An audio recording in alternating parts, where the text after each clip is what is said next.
Robert Bob Pernell Wade. Born December 9th, 1944. In his early life, Bob attended Dunbar and played for legendary coach William F. Sugar Kane. He then went on to Morgan State University, where he played football. After his collegiate career, he was drafted into the NFL by the Baltimore Colts, but played for the Pittsburgh Steelers in 1968, the Washington Redskins in 1969, and the Denver Broncos in 1970.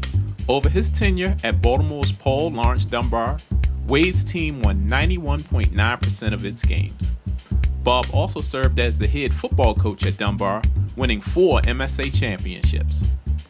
It was the hottest ticket in town. We had we switched the JV game to play first. You know, the old days. Yeah, varsity played first and JV played second. Right? Let everybody leave, right? We switched it around to let the JV kids play first, and you know, we would bring the main attraction on last. But ironically, in order to get to see the varsity play, you know, folks would line up and buy 20 degrees, 30 degrees. It'd be cold back then, man. It ain't cold here anymore. It used to be cold. And the JV kids, they were really overwhelmed because they were playing all the time in front of a sold-out house. Being hired just 2 days before the start of the season, Wade had the daunting task of replacing Lefty Driesell, Maryland's basketball coach for the previous 17 years. Driesell had resigned over concerns about the death of All-American forward Len Bias. Wade came in with the reputation of being a strong disciplinarian. He was appealing to the University of Maryland's administrators who were attempting to clean up the basketball program. Wade inherited a team with no seniors and 7 new players on the roster. I really thought about it long and hard. Talked to my wife, my mother. My mother did not want me to do it. Okay. She felt. Mom always knows best, Bob. She felt that you know, my purpose in life was to be at Dunbar High School, my alma mater, and work with the young people there, and try to set them on that path for success. You know, but I made the decision to go. I would not, if I had to do it again, I'd make the same decision.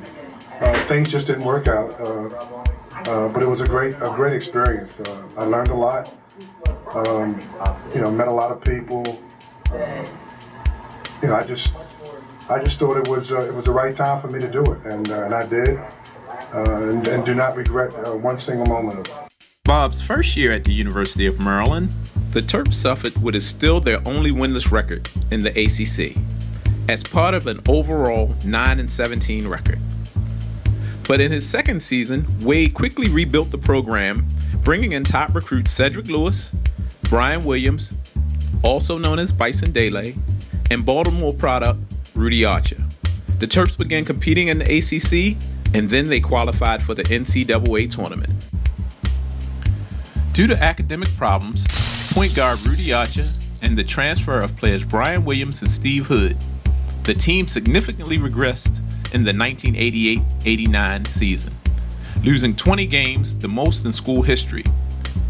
With this being the case, Wade was forced to resign on May 12, 1989, after only 3 years as head coach, compiling a 36-50 record.